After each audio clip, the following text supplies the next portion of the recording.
Thank God it's Friday, September 15. Kumusta ho kayo mga boss? Live ho tayo dito ho sa aming studio sa Ritual Center, 102 Timog Avenue, Quezon City, kung saan matatagpuan ho ang aming studio.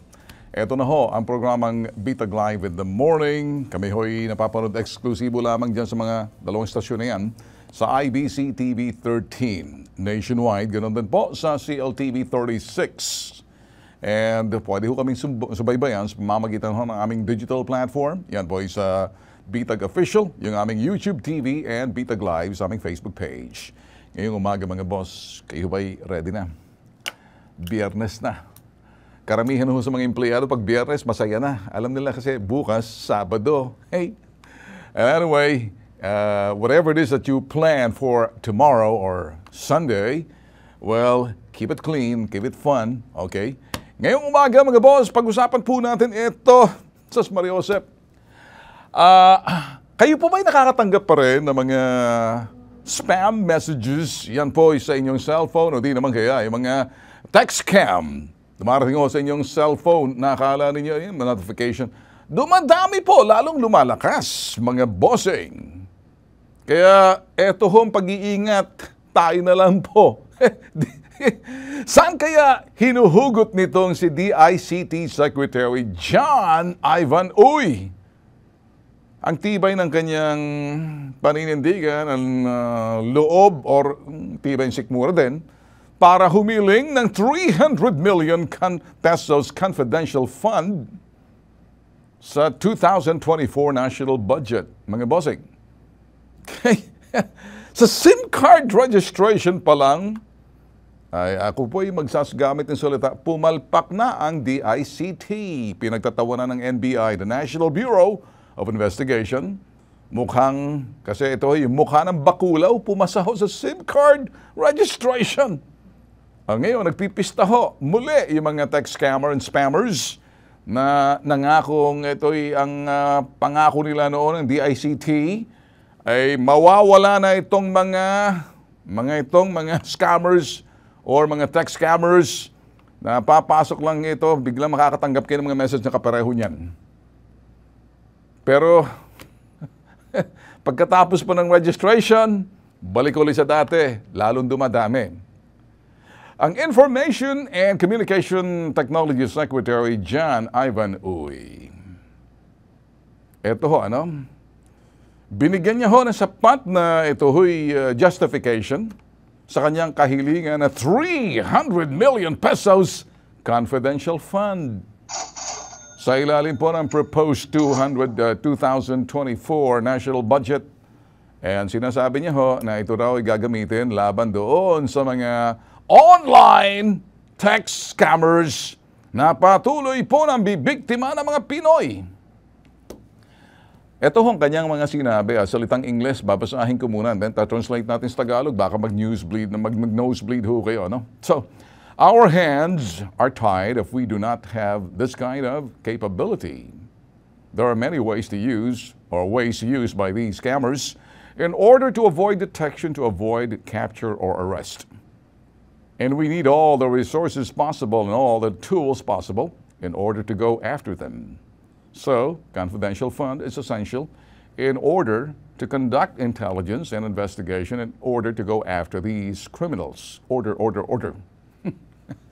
Sabi niya, our hands are tied if we do not have this kind of capability.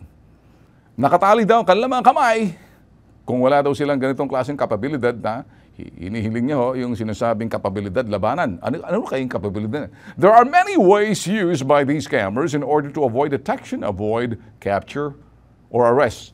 Marami raw paraan ginagamit itong mga scammers para maiwasan ho sila na ito ho'y matugis, ma-detect. At para makaiwas din sila ito'y mahuli, maaresto. And we need all the resources possible and all the tools possible in order to go after them. Kaya kinakailangan daw huli ng mga kaparaanan na maposible, ito'y mga gamitan para daw po matugis itong mga subject po ng mga scammers. So, kaya The confidential fund is essential in order to conduct intelligence and investigation in order to go after these criminals. Sabi niya, kaya confidential fund ay talagang kinakailangan para makapag-conduct po sila ng intelligence and investigation para matugis itong mga kriminal na to. Ganon. Secretary Uy, unsolicited advice, but I think you need to hear this. Mag-research po muna kayo. Sino ba mga advisor ninyo mga boss? Boss, sino bang advisor niyo, Secretary? Sino ba mga consultant mo dyan? May consultant po ba kayo? Kaya ko po tinatanong kasi importante itong yung departamento ninyo. Hindi talagang nakatingin ako riyan kasi tumataas talaga ang cybercrime, worldwide cybercrime. Kaya ako kaya tinatanong, Secretary Uy, kung nga ba yung mga advisor consultant mo, alam nila, nakikipag-ugnayan ba sila sa mga alagad ng batas? Hindi lang dito sa Pilipinas, nakakausap niyo ba yung NBI at PNP cybercrime? Dahil pinagtawanan po kayo. Pinagtawanan kayo kamakailan, sinasabing baka haka-haka lang. Or galing mismo sa mga alag ng batas na nagtatawanan sila nang pumasa yung IB ng ginamit yung bakulaw. Sino ba naman din magtatawanan yan? Hindi po natin malalabanan itong cybercrime nang hindi tayo nakikipag-ugnay sa mga multi-agencies. Kinakailangan ng pakikipag-ugnayan ng mga multi-agencies natin dito sa Pilipinas tulad ng the Department of Justice, DOJ, at sa ilalim yung NBI at yung Philippine National Police natin, yung DILG at iba pang mga departamento na makakatulong dito po sa sinasabing cybercrime. Malaking bagay po ito. Kumbaga, proactive. Hindi pa man nangyayari. Pinagpaplanuhan na natin. Patuloy natin pinagpaplanuhan, binabantayan itong cybercrime. Paano? Ito tingnan nyo. Sa Estados Unidos, in the United States, yung mga law enforcement agencies nila, gumagamit ng iba't ibang mekanismo sa pagtugis para maiwasan itong sinasabing cybercrime. Importante po ito, dapat maintindihan nyo. Kasi hindi po na pag-uusapan to, basta na hindi ko sinasabing magagaling kami. Ito pong bitag, matagal na po namin tinitingnan, pati po yung mga bangko na dadali. Ito po yung mga nahahack, pati yung pobreng mga account nila, mga deposit nila. Nakikipag-ugnayan po kami, nakikipagtulungan po kami sa mga mambabatas po. May kasalukuyan, ito yung mga cybercrime, ito yung mga bank fraud. Okay? Kaya pag pinag-uusapan po natin dito, marami pong biktima. Every day may pumapasok po sa aming action center. Kailangan ng tulong dahil sila biktima ng cybercrime. Now, maliban dyan mga boss, ito pa, Kaya yung iba't ibang mekanismo sa pagtugis para maiwasan itong cybercrime, kinakailangan ng pakikipag-ugnayan kung sa ibang bansa. Other ASEAN countries na paligid natin kasi importante. Yun, nakita ng Estados Unidos, ng United States of America, na yung kanilang ginagawa ay may limitasyon, hindi pa sapat. Tayo pa kaya? US na yan, Kasalukuyan, malaking paghahandang ginagawa ng Estados Unidos, kabilang na rito ang pakikipagtulungan, pakikipag-ugnayan sa iba't ibang bansa kung teknolohiya ay ang pag-uusapan. Kaya tayo ngayon dito, Secretary Uy, saan tayo naka-align? Saan ba tayo patutungo nito? Ano bang direction natin para makamtan natin, para maabot natin yung sinasabing destinasyon na kinakailangan, may sakatuparan? Humihingi kayo ng budget. Confidential pa. Wala namang masama kung confidential fund ang tawag yan. Ang mahalaga, kanino tayo nakikipag-ugnayan? Nakikipagtulungan? I haven't heard anything na merong bumibisita, nakikipag-ugnayan yung mga cyber specialist na mga anti-cyber crime group in the United States, in Europe, working together. Kasi delikado po itong mga basa. Ayan, gusto natin dagdagan. Nakakabahala po yung bansang China. Nakaabang lang. Tululaway mga yan. Yung mga infrastruktura ng gobyerno natin, nanganganib. Yung mga departamento, tanggapan ng pamahalaan, napasok na. Maraming matalino sa mga Pinoy, sa ating mga Pinoy, mga boss. Hindi po tayo, matatalino po tayo. Yung nga lang ginagamit sa maling paraan, panloloko, katarantaduhan ang ginagamit. Kaya talamak ang mga scammers sa social media, sa iba't ibang mga platform ng internet-driven technology. Internet-driven technology. Isa sa mga nabuisit, ito po, si Ombudsman Samuel Martires. Itong kanyang sinabi, itong taon po na ito, na-discover namin na hack yung aming system. Yung mga kaso pala sa amin, kaya pala alam nila kung saan ang kanilang mga kaso kasi 3 tao, 6 na mata, 3 tao.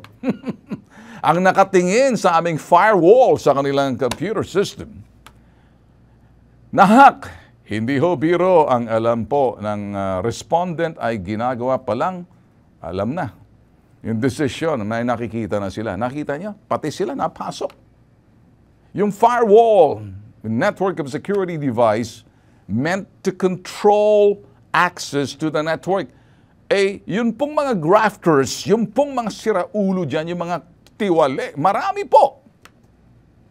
Paano po? Kaya ang sinasabi po rito, yan, isa sa mga departamento na hack sila. So, mga bossing. kaya ito mga hackers, napapasok po yung mga computer network sa office. Napasok na po, office ng ombudsman. Kaya yun mga kaso, alam na po nila kung magdedesisyon.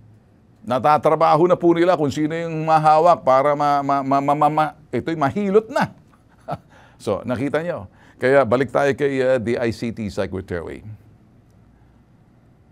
Humihingi ka ng 300 million pesos, confidential fund. Well, before asking anything, siguro ilatag mo muna yung law enforcement.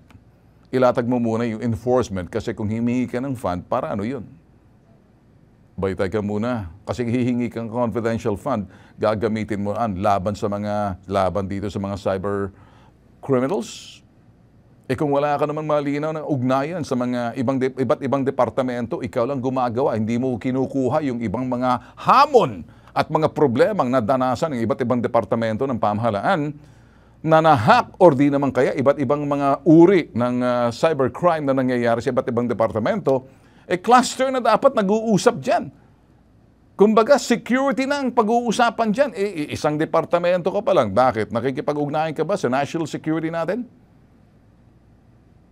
Sa NSA natin? Nakikipag-ugnayan ka ba? Mario. Kasi pag pinag-uusapan po ito, mga bossing, hindi lang po sa mga network natin, hindi lang po dito sa mga cellphone, pati na po yung cyber security ng bansa. Mahalaga! Ang pagkikipag-ugnayan po sa mga bansa, industrialized countries, ahead na sila. Lagi po nauuna, lagi po nakaposisyon na lagi. Kaya ang hirap po By the time na nahahabol mo sila, malapit na, again, they're 2 steps ahead. 2 hakbang. Nauuna po sila. Magagaling po yung mga hackers Kaya hindi po biro dito sa atin sa bansa. Kaya seryosohin po natin dito sa Senado. Nabahala na po yung mga senador. Doon sa sinasabing cyberspace, cybersecurity natin, hanggat nandyan po yung China, nanganganib po tayo. Bakit? Hindi po ako nagsasabi niyan. Tingnan niyo lang po mga infrastruktura ng bansa natin dito. Karamihan pang infrastruktura dito ay China. May mga syudad na kung saan, may mga probinsya na kung saan nabili na ng China. Nagpatayo na sila. Ni-reclassify na po nila from agriculture. Ginawa na po nilang, ginawa na po nilang parang industrialized municipality. Na dati mga nagsasaka, pakita natin mga nagsasaka kung meron kayo. Dati magsasaka sila. Ngayon, siguro nakita nila dahil nakatiwangwang mga lupa, lulubog sa tubig, ginawa nila, ni-reclassify yung sinasabing mga lupain. Yan po mga ganyan. Once upon a time, ano nangyayari dito? Yung mga politiko, mga siraulo, mga kurap-kurakot, ang kakapal na mukha. Kulang na lang sabihin, tamaan sana kayo ng kulog at kidlat. Kasi hanggat nandito kayo, kayo yung mga galamay na mga Chino na bilhin yung mga lupain sa Pinas. I-convert yan. Agricultural. Nanganganib po tayo kasi ang China po, mga boss, kung pag-uusapan po natin, namimili na po sila ng mga malalawak na lupain kahit na ho sa Estados Unidos. Sa Pilipinas, naku, sus Maria Josep, inaangkin nga yung mga, mga isla natin. Yung mga farmland, meron na po silang tagatingin. Ito. Kasi ito, marshland to. Kasi ito, lagi lubog sa tubig. Gawin natin dito. Lagyan natin. Tambakan natin. Hindi po reclamation yung sinasabi ko. Tambakan natin itong mga lupain na itong agricultural na to. Dapat tinatamnan. Gawin na lang natin to industrial. Dati, palayan. Dati yung sinasabing agro-industry sa loob ng sinasabing munisipyo. Fisher, livestock.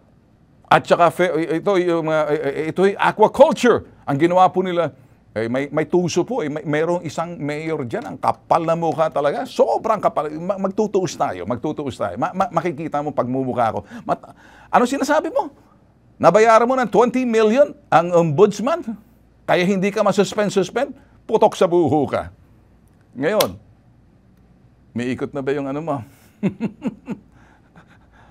Balita ko, siga ka raw. Balita ko, marami kang security. Balita ko, parang kung sino-sino. Ilang beses ka na nususpending kolokoy ka. Sinuspindi ka ng gobernador, sinuspindi ka ng sandigan ba? Ito'y sangguniang panlalawigan. Pati mga katsokaran mo, vice mayor mo, ibang mga opisyalis dyan. Talagang ginawa kayo mga ahente ng China para i-convert yung sinasabing agricultural. Ang kapal na mukha mo. Kabago-bago ka ba lang mayor, ang pagkatapos, hindi pa kita pinapangalanan, pinaiikot ko mo, gusto kong manginig yung bombolyas mo. Kasi pag ako nagsalita, hindi ako nagbibiro. At this point, suspindido ka, pero tuloy pa rin ang pag-ooperate ng mga plantang inaalagaan mo, mga plantang, mga kung ano yan. So ngayon, malapit-lapit na ba? Kinakabahan na ba kayo? Ba't ka nakakapag-operate kahit suspindido kang kulokoy ka? Dahil yung DILG hindi ginagawa yung trabaho. Secretary Benhar Abalos, baka naman mag-usap tayo. Titingnan ko kung gaano kalakas ang iyong powers na parang binabalahura ka ng isang small town mayor. Abay, ano kaya to? Hinahamon kita, Secretary Abalos. Look, go talk to the ombudsman. Kay Samuel Martires. Isang mayor dyan, suspindido. Hindi pa nasuspindi dahil ang sinasabi, ang DILG ang mag-i-implement. Well, ngayon, titingnan ko kung gaano kabilis. Total, tatakbo ka ng pagkasenador, dito gawin mo para manalo ka. Pero wala ka sa survey. Anyway, mga boss, susunod na po tayo rito. No? Lumamig tuloy yung coffee ko. Painitin natin. Okay. Oh, yeah.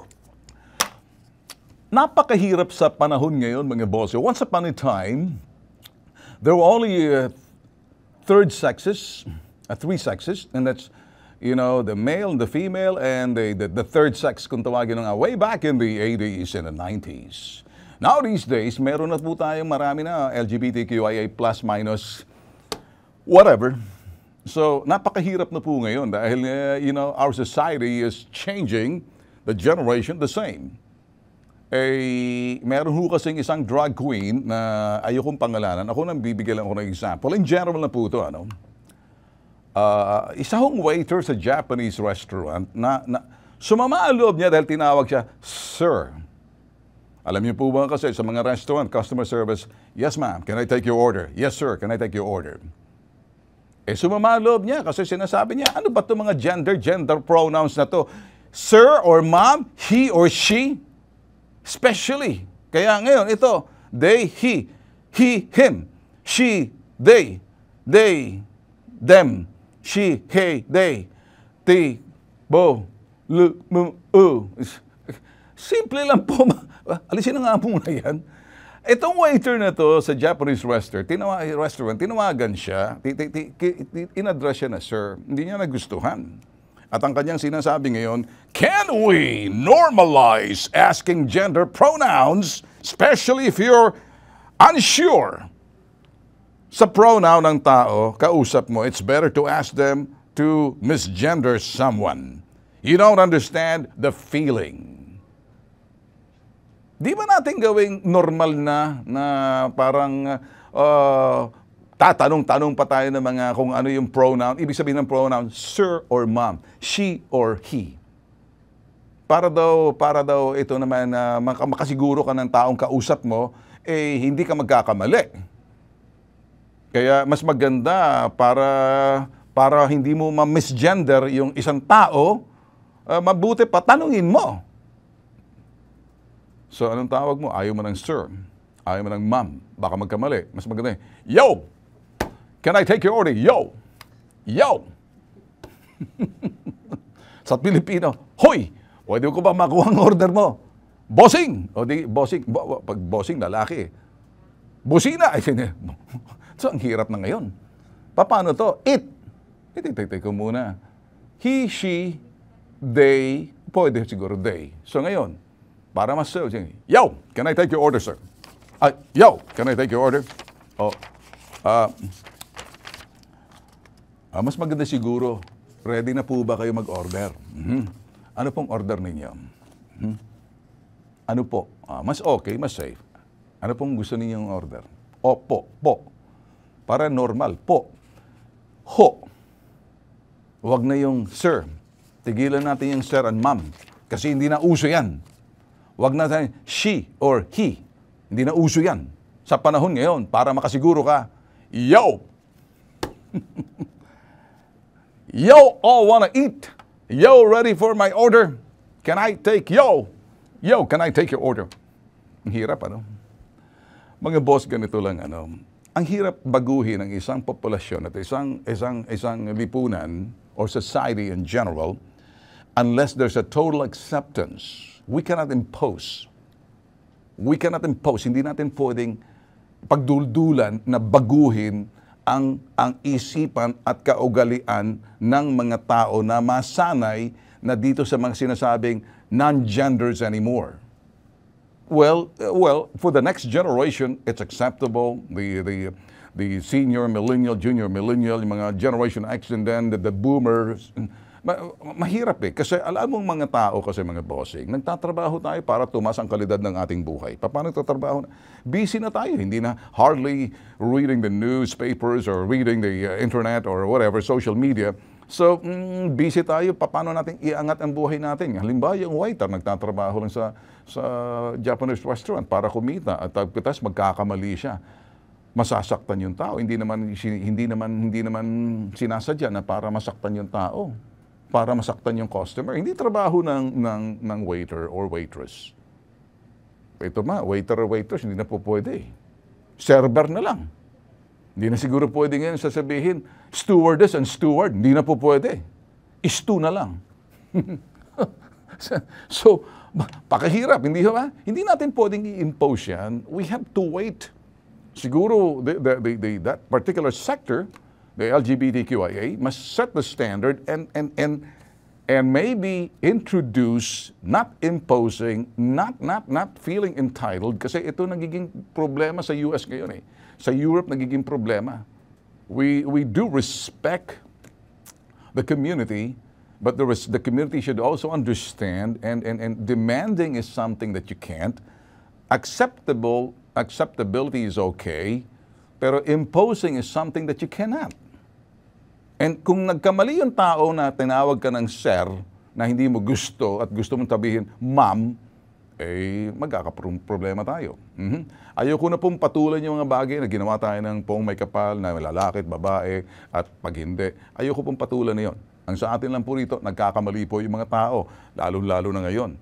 Sa takbo ng panahon, kapag ikay na pag-iwanan, at hindi mo naman kasalanan kung kayo naiwan, at ang kasalanan mo lamang, you're not abreast with what's going on in terms of, knowledge or information, kasi busy ka. Maraming taong talagang nagpapakandakubang, hirap na magtrabaho, wala nang panahon para magbasa ng mga balita. So hindi na po sila aware. Ang sa atin lang dito mga bossing, para maintindihan, Well, itong gender issue na to, mahaba-habang labanan pa to, sigurado magkakaroon pa rito ng mga diskusyon. The question really is, imposing is something that we can't. Acceptability is something that we can do. But imposing and being pissed off, nagkakamali po ang tao. So, let's not be imposing. Let's not feel entitled. Ganun lang. Respect begets respect. End of story. Magbabalik po kami. At panoorin po natin tong... Can you imagine, mga boss, natakot ako rito nung narinig ko eh. Ako'y biglang, tawag dito, nanginig nga tuhod ko eh. Mantakin mo ba? Hahampasin daw mga pagmumukha namin mga Tulfo Brothers. Mag-ama to ha. Kung totoo man to, mukhang takot. Bitag Live, by the way mga boss, ano? Alas 8 pa lang, bukas na po yung aming Action Center. May pila na po sa labas. Ngayon, nakaakyat na po yung iba at pinaprocess pa rin yung iba. Para doon ho sa mga lumalapit po sa amin, ano? Una sa lahat, kami po hindi gumagamit ng pondo ng gobyerno para tustusan ang aming public service. Nakikipag-ugnayan po ang hashtag Ibabitag Mo or Bitag sa mga tanggapan ng pamahalaan para bigyan ng tulong yung mga nangangailangan, pero hindi po kami. Ipinapasa po namin sila sa mga charitable institution, pag may mga medisina, gamot, or kuminsan yung mga pangangailangan financial, hindi po namin kaya yon. Kasi ang bitag po, hindi po kami namimigay ng ayuda. Let me repeat that, hindi po kami namimigay ng ayuda. Tumutulong po kami sa nangangailangan para sila po'y i-touch base sa mga gobyerno, government offices first and foremost. Yun po ang trabaho ng hashtag Ibabitag Mo. Ang hashtag Ibabitag Mo is a non-government organization. Di po kami tumatanggap na kung ano-anong mga bagay. Kung sa bitag po, bawal po yan. Kaya nagtayo po para mapagsilbihan for the last 21 years, ito pong lumalapit po sa amin, humihingi ng mga tulong. Ngayon, ang trabaho po namin ay tumayo. Laban doon sa mga abusado at manloloko. Kaya pag ganyan, ipatulfo mo sa bitag. Ipatulfo mo sa bitag. Ganun lang pa, ipatulfo sa bitag. Nabibitag po kami ng mga taong abusado at manloloko. Ngayon, pag lumapit naman po sa amin, nakikinig po kami. Hindi po namin trabahong guluhin ng mga pamilya at ang pamilya dapat nagkakaayos. Ang ginagawa po namin, pinag-aayos po namin. Pag pamilya, maingat po kami pagdating sa mga pamilya. Nararespeto po natin yung hukuman, nararespeto po yung mga barangay, pag yan po'y dinidinig na roon.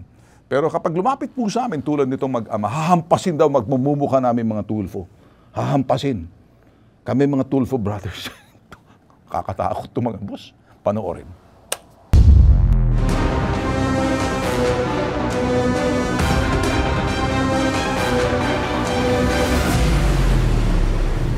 Kung totoo, sinabi nyo, paghampas-hampasin. Ipapakita ko sa inyo kung paano maghampas na mukha off-cam kung totoo. Kung hindi totoo, pues, magpaliwanag kayo.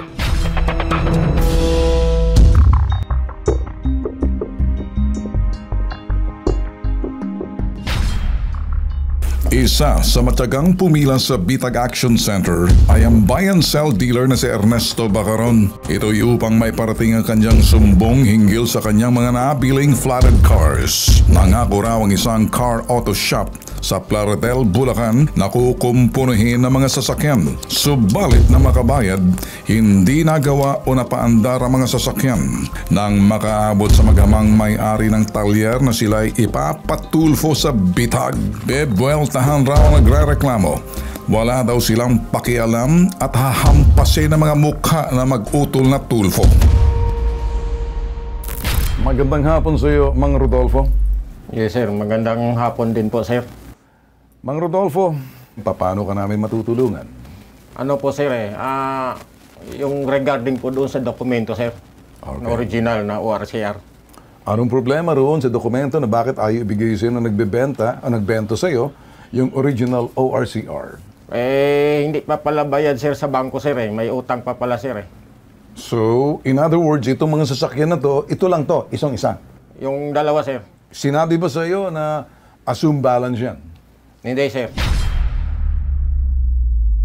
Sinong narereklamo mo rito at bakit? Yung dalawa po, sir, yung mag-ama, sir, si Ernesto Constantino Santiago at saka si Jerome Santiago. Nirereklamo mo sila. Tama? Yes, sir. May problema roon sa dalawang sasakyan. Okay? Yes, sir. Nung pinuna mo sila sa ginawa sa iyo, anong ginawa sa iyo? Binantaan ka ba? Binantaan ka? Pinagtatagaw? Nung August 6, sir, around 1 p.m., ang sabi po sa akin ni PI ba? Tapos sige. sabi niya, ihampas ko pa sa iyo yung mga tulpo na sa mukha mo. Sinabi yan? Opo, sir. Bakit naman kami nadamay? Ano naman ang kinalaman namin? Kasi ano po, sir, Okay. yung mga tao daw po kasi doon, sir, ako daw po yung nagkumbinse na ipapatulpo. Ihampas daw yung mga tulpo sa mukha ko, tapos kaya niya akong ipapatay. Ipapatay niya ako. Ihampas yung mga tulfo sa mukha, sa harapan mo. Yes, sir. Eh, tatlo kaming mga magkakapatid. May pang-apat pa. Yung... Siguro, may Ben Tulfo, may Rafi Tulfo, may Erwin Tulfo. Sino kaya doon? Dinamay kami na wala naman kaming ginagawa. Bagkus kami, taga-tabla, taga-usisa lamang. At para dyan, so anong gusto mo mangyari? Bago tayo mapunta, anong gusto mong gawin natin? Anong matutulong ko sa iyo? Sir, masingil sana, sir, kasi Mahirap naman ako maging kolektor, hindi trabaho yan. Ang sa akin lamang, dapat kung anong ipinangako sa iyo, ito pa rin niya. Pero wala sa aming mga tulfo na naniningil ng utang. Okay? Kung may utang man, may ugat yan. So, ang gusto mo mangyari, kung ano yung papel.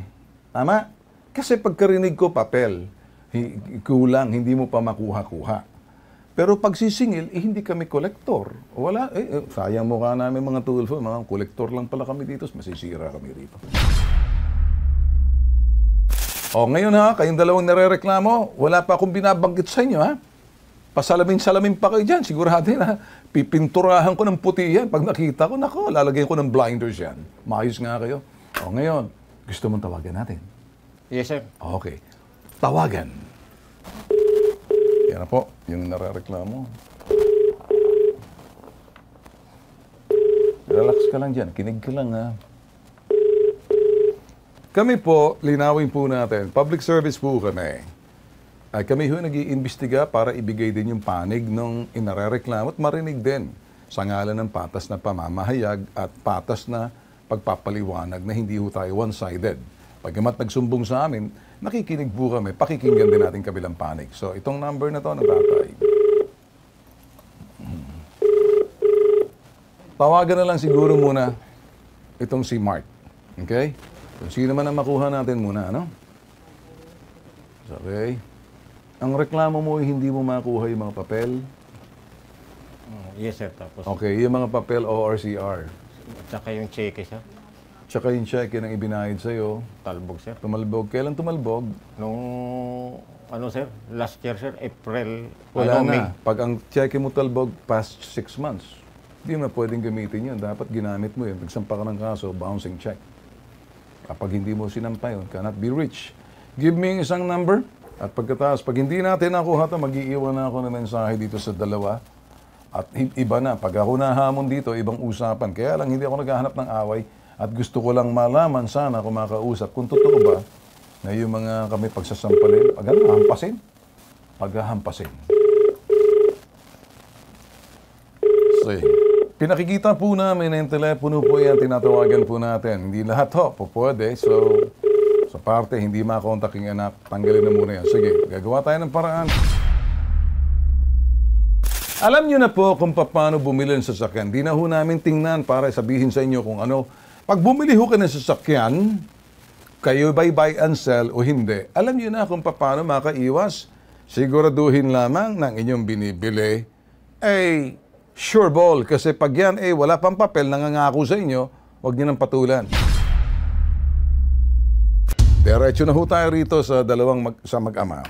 Ernesto Macmac Santiago, Mark Vocal Santiago. Una sa lahat, ang trabaho ng bitag, ang pambansang sumbungan, ay tatawag sa inyo.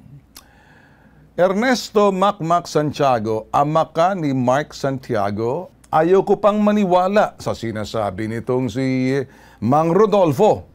Isipin ko baka nagbibiro kayo. The next time, kayong mag-ama, may mensahe lang ako. Huwag kayo magbibitiw ng salita at makakaabot sa amin dahil mga Tulfo, may public service program na pwedeng puntahan. Kapag binastos nyo yung pangalan namin na ang layunin ay makatulong at pinaglaruan nyo na para bang akala nyo, ganun lang, may balik yan.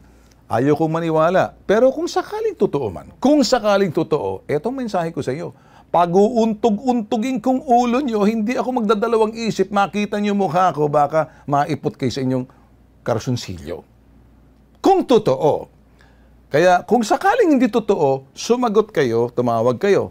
Huwag nyo kaming pilitin, hanapin, pag-uuntog-untugin ang ulo ninyo, kung totoo, sinabi nyo, paghampas-hampasin.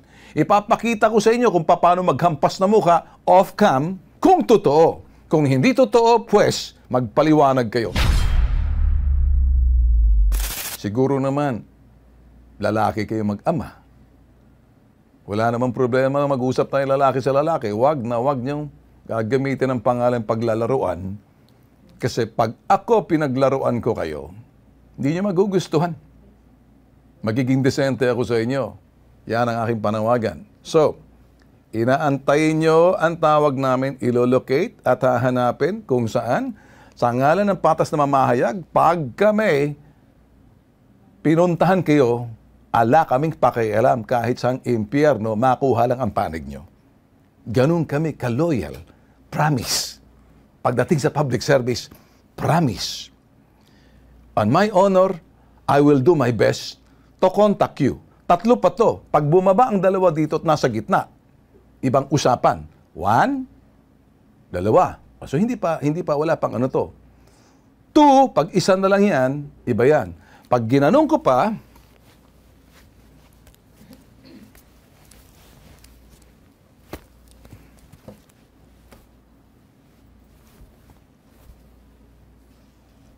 abangan! Ayon sa nagrereklamo, matapos may palabas sa hashtag ibabitag mo ang kanyang sumbong, agad raw umalis ng bansa at lumipad patungong Canada ang anak na si Mark Vocal Santiago para makaiwas sa hagupit ng bitag. Samantala, ang amang si Ernesto Macmac Santiago, ibinenta ang kalahating kanyang firing range para mabayaran ang iba pang nagrereklamo.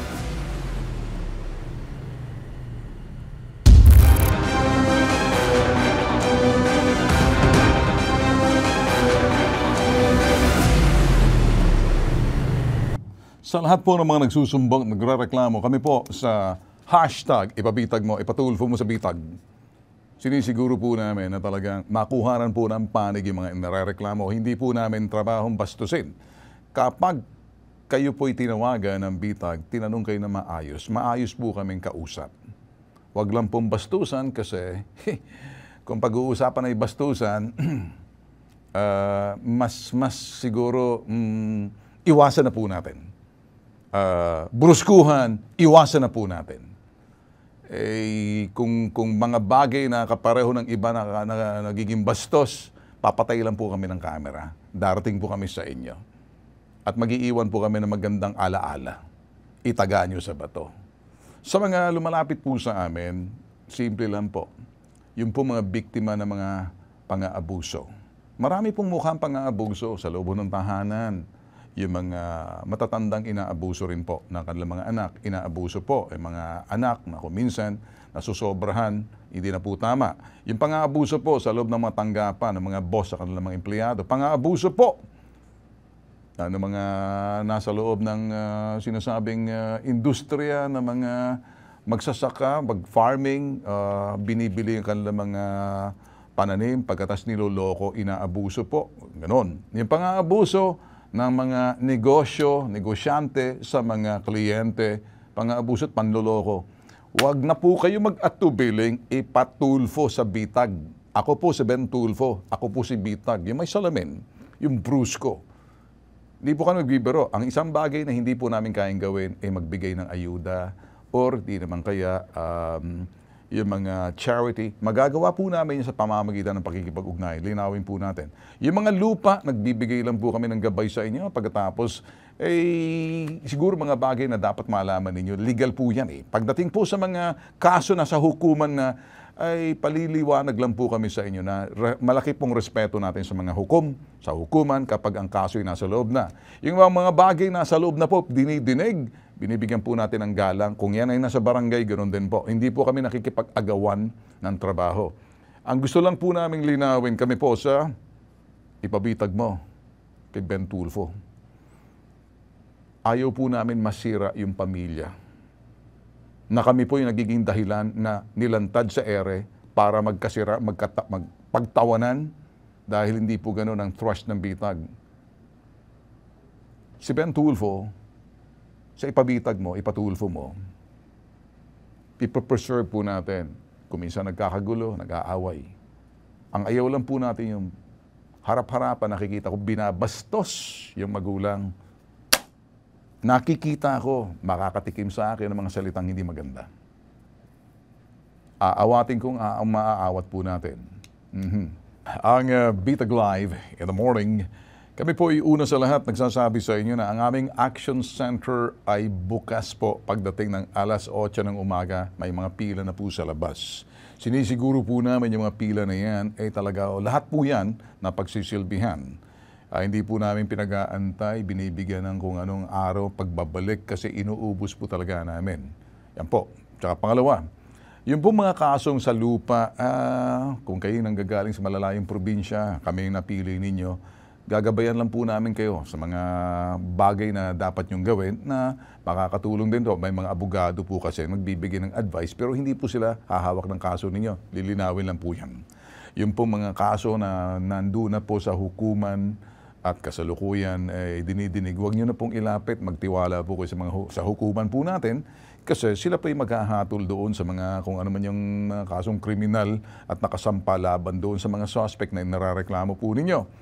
Mga bagay na pampamilya, trabaho po talaga namin, hindi po pag-awayin, guluhin at parang maging dahilan po kami ng sanhi na magkakahiwa-hiwalay.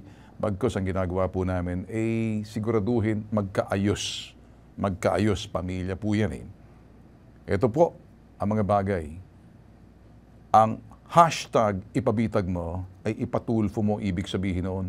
Ang sino mang mga mapang-abuso, mga manloloko. Pagtatanggol po namin kayo. Yung nga lang, wala po kaming ayuda, hindi po kami namimigay. Yung mga charity deeds na ginagawa po, marami po yan na pwede namin kayo ilapit doon. Hindi po manggagaling sa amin. Linawin po na. Tsaka huli, hindi po kami gumagamit ng pondo ng gobyerno. Lahat po ng ginagawa po namin by way ng mga supporters po ng aming Action Center. Marami po, tulad ng Hotel Sogo at yung iba pang mga Tinapayan Festival, yan po yung Pravel. Marami po na tumutulong. Ang bagay lang po na inuulit namin, wala po kaming ayuda. Hindi po kami gobyerno, yung ayuda sa gobyerno po yan. Adios.